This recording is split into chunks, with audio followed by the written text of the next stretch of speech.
मेरी आवाज़ ही पहचान है। ये आवाज न सिर्फ एक पहचान है, बल्कि ये आवाज अपने आप में एक ऐसी शख्सियत का नाम है जो इस धरती पर क्या पूरी सृष्टि में सिर्फ एक ही है।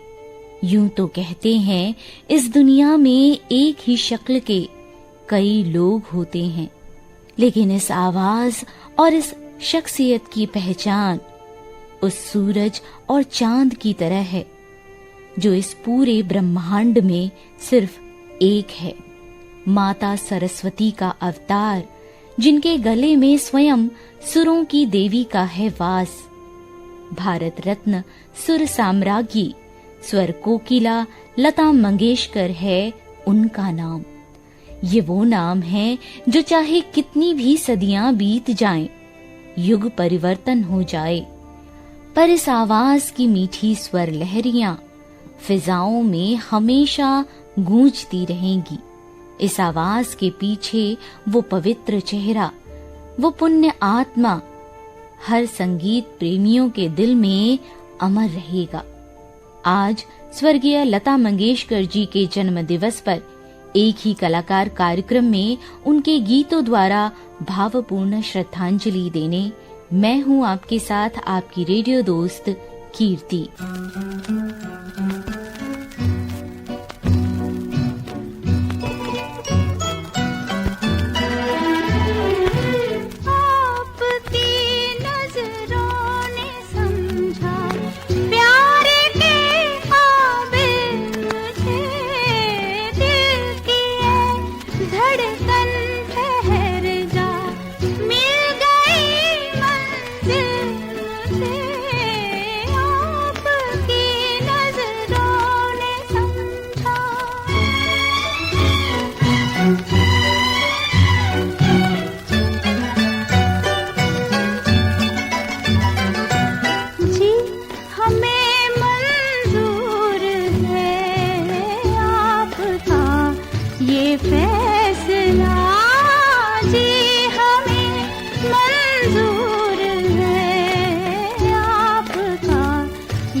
खुशियाँ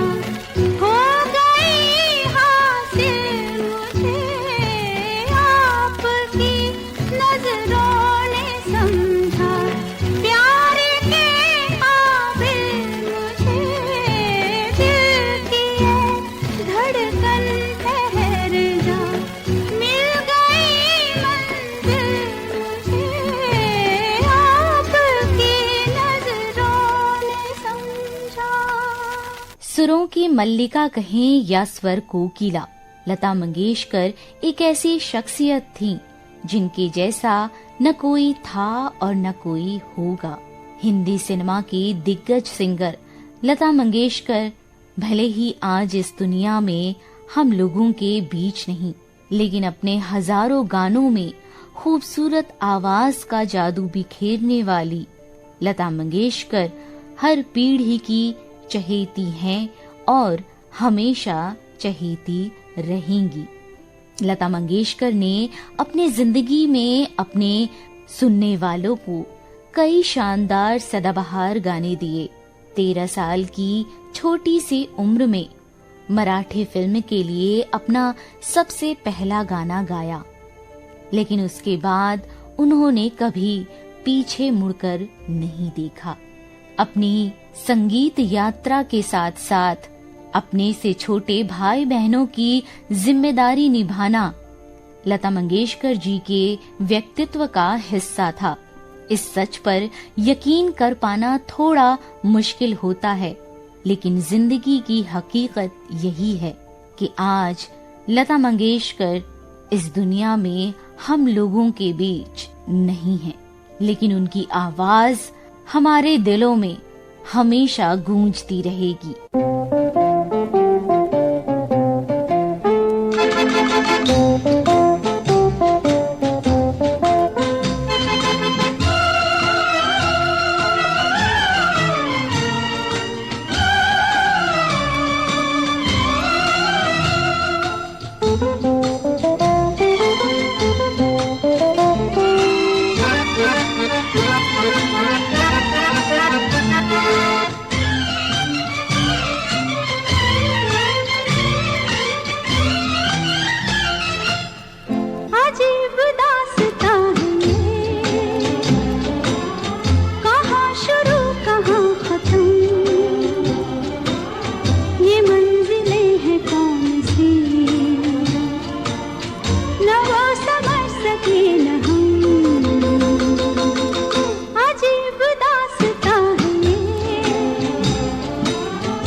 लता मंगेशकर जी की शख्सियत को बयां करने के लिए स्वर साम्राज्ञी, बुलबुले हिंद और कोकिला जैसे शब्दों का प्रयोग किया गया, लेकिन संगीत में उनके योगदान के आगे ये विश्लेषण भी फीके साबित होते हैं। लता मंगेशकर की शख्सियत से जुड़े बहुत सारे ऐसे किस्से हैं जो चौंकाते हैं। एक ही कलाकार प्रोग्राम में आज हम बताएंगे उनके जीवन से जुड़े कुछ दिलचस्प बातें। उन्होंने 20 से अधिक भाषाओं में 30,000 से अधिक गाने गाए। साल 1991 में Guinness book of world records ने भी ये माना कि लता मंगेशकर दुनिया भर में सबसे अधिक गाने रिकॉर्ड करने वाली गायिका हैं। ये बात है साल 1943-44 के दौर की, जब कोल्हापुर में एक फिल्म की शूटिंग चल रही थी। उस वक्त गायिका नूरजहां एक बड़ा नाम हुआ करती थी। उन्हें एक बच्ची से मिलवाया गया। नूरजहां से बच्ची की मुलाकात कराते वक्त ये बताया गया कि ये गाना बहुत अच्छा गाती है। नूरजहां जी ने उन्हें गाने को कहा। बच्ची ने जब गाना सुनाया तो नूरजहां सुनती रह गईं और उनकी आवाज के जादू से वो इतना भाव विभोर हो गईं कि उन्होंने कहा कि तुम बहुत अच्छा गाती हो, रियाज करती रहना, बहुत आगे जाओगी। वो बच्ची सुर साम्राज्ञी लता मंगेशकर बनी। एहसान तेरा होगा मुझ पर, दिल चाहता है वो कहने दो मुझे, तुमसे मोहब्बत हो गई है मुझे, पलकों की छाँव में रहने दो। एहसान तेरा होगा मुझ पर, दिल चाहता है वो कहने दो मुझे, तुमसे मोहब्बत हो गई है मुझे, पलकों की छाँव में रहने दो। एहसान तेरा होगा मुझ पर।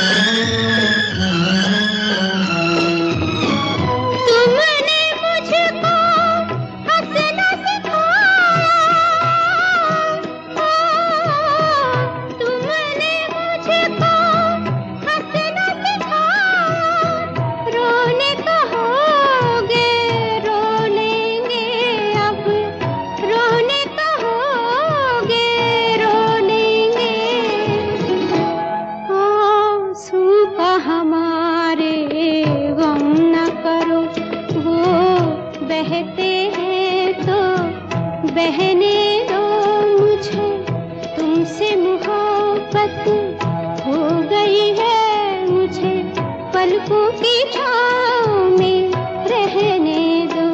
एहसान तेरा होगा मुझ पर।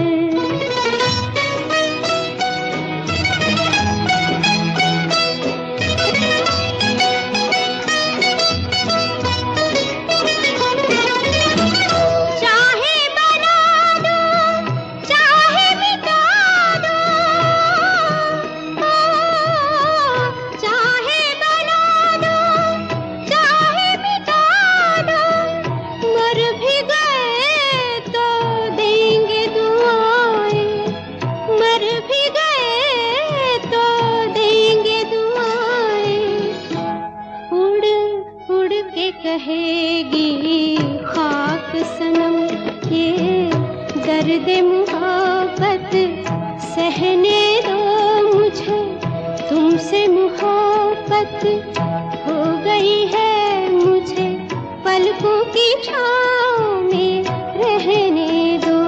एहसान तेरा होगा मुझ पर, दिल चाहता है वो कहने दो मुझे, तुमसे मोहब्बत हो गई बरफों की छाँव में रहने दो, एहसान तेरा होगा मुझ पर। यूं तो लता मंगेशकर जी को उनके सम्मान में कई नामों से जाना गया, लेकिन एक दिन उनके एक सीक्रेट नाम की सच्चाई सबको पता चली। गायिका होने के साथ उन्होंने 60 के दशक में कई फिल्मों के लिए संगीत भी दिया, जिसके लिए वो हमेशा अपना नाम बदलकर फिल्मों के लिए संगीत देती थीं। लेकिन संगीतकार के तौर पर फिल्म के क्रेडिट नाम में लिखा जाता था आनंद घन। ये आनंद घन कोई और नहीं बल्कि लता मंगेशकर हैं। लता मंगेशकर कितनी बड़ी गायिका थीं, ये इस बात से समझा जा सकता है कि उन्होंने अपनी मर्जी से गाने चुने, कई अवार्ड भी अपने नाम किए। चौंकाने वाली बात ये है कि 1958 तक फिल्म फेयर के पुरस्कारों में सर्वश्रेष्ठ गायक की कैटेगरी थी ही नहीं। ऐसे में उन्होंने कहा, फिल्म फेयर सर्वश्रेष्ठ गायक या गीतकार को तो पुरस्कार देता नहीं, इसीलिए फिल्म फेयर के लिए तब तक नहीं गाऊंगी जब तक प्लेबैक सिंगर और गीतकारों के लिए भी पुरस्कारों की घोषणा नहीं की जाती। और फिर साल 1959 में गायकों के लिए एक कैटेगरी शुरू हुई और पहला अवार्ड फिल्म मधुमती के गाने आजा रे परदेसी के लिए लता मंगेशकर जी को मिला। मैं तो कब से खड़ी इस पार, ये अखियाँ थक गई पंख निहार, आजा रे परदेसी। मैं तो कब से खड़ी इस पार, ये अखियाँ थक गई पंख निहार, आजा रे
लता मंगेशकर, जिन्होंने अपनी शालीन, नाजुक, गहरी और रूहानी आवाज से लगभग 7 दशकों तक अपने श्रोताओं की खुशियों, शरारतों, उदासियों, दुख, हताशा और अकेलेपन को अभिव्यक्ति दी।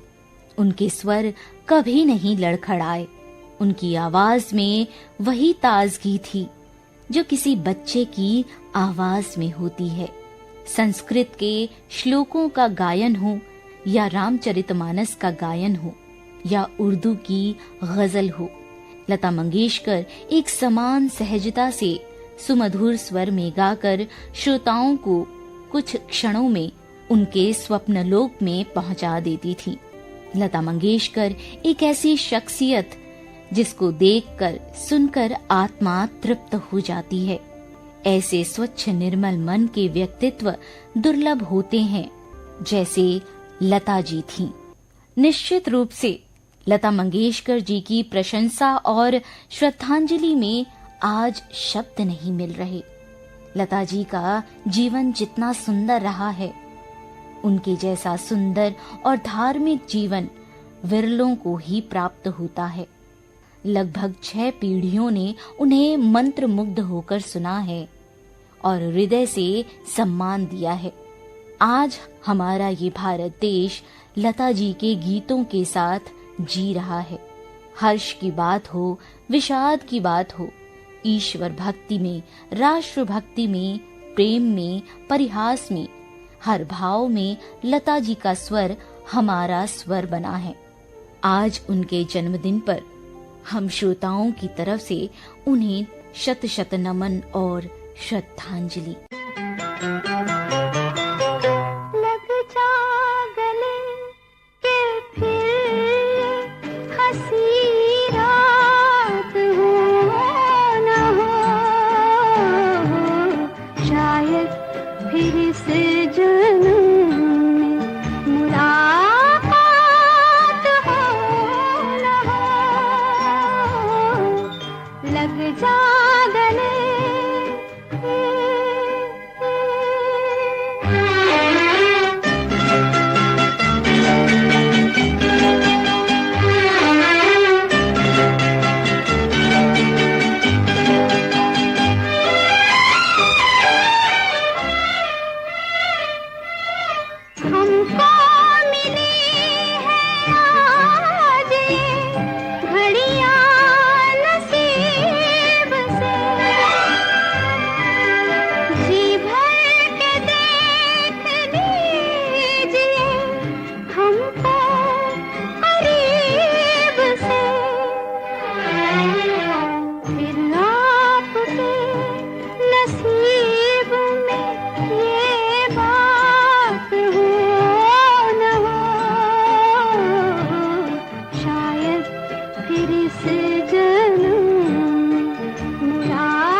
गले। लता मंगेशकर हमारी सांगीतिक, सांस्कृतिक और राष्ट्रीय अस्मिता की आवाज रही हैं। वो आवाज जो सदियों में कभी एक बार ही गूंजती है। आवाज जैसे सन्नाटे को चीरती हुई कोई रूहानी दस्तक, जैसे जीवन की तमाम आपाधापी में सुकून और तसल्ली के कुछ बहुत अनमोल पल, जैसे एक बयार जो देखते देखते हमारी भावनाओं को अपने साथ ले उड़े। एक ही कलाकार प्रोग्राम से अब अपनी रेडियो दोस्त कीर्ति को दीजिए इजाजत। आपका दिन शुभ हो।